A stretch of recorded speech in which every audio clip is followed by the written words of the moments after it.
আমাদের মতো কেউ কে আছেন এই সিজনে আম এভাবে গুঁড়া মরিচ দিয়ে মাখিয়ে খাওয়ার মতো? আসসালামু আলাইকুম, কেমন আছেন আপনারা সবাই? চলে আসলাম নতুন আরও একটা ভিডিও নিয়ে।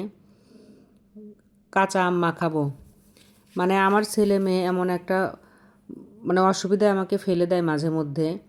ওরা কাসুন্দি দিয়ে কাঁচা আম খেতে পছন্দ করে না, ওরা শুধু গুঁড়া মরিচ কিংবা শুকনা মরিচ পুড়িয়ে সেটা দিয়ে মাখিয়ে দিলে সেই আম ওরা পছন্দ করে। এখন শুকনো মরিচের গুঁড়া দিয়ে আম মাখিয়ে দেবো ওদের, এটা ওদের অনেক পছন্দ, কিন্তু কাসুন্দি দিলে সেটা আবার আমার ছেলে খাবে না একদমই। এই আমগুলো এখনও ভিতরে আটি হয়নি, একদম নরম নরমই আছে, মানে কচি আছে আমগুলো। সে আমগুলো আমি কুচি কুচি করে কেটে নিচ্ছি।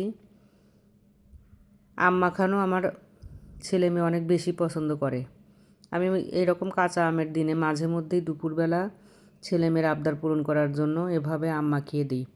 আমগুলো কুচি কুচি করে কেটে নিয়ে রান্না করা লবণ, বিট লবণ আর মরিচের গুঁড়া, আর কিছুই দেবো না, শুধু এগুলো দিয়ে চটকিয়ে মাখিয়ে দিলে এটা ওদের জন্য সবচেয়ে মজাদার খাবার। মানে পাকা আমও ওরা এত ভালোবেসে খায় না, কিন্তু এই কাঁচা আমটা এভাবে মাখিয়ে দিলে এটার জন্য ওরা পাগল।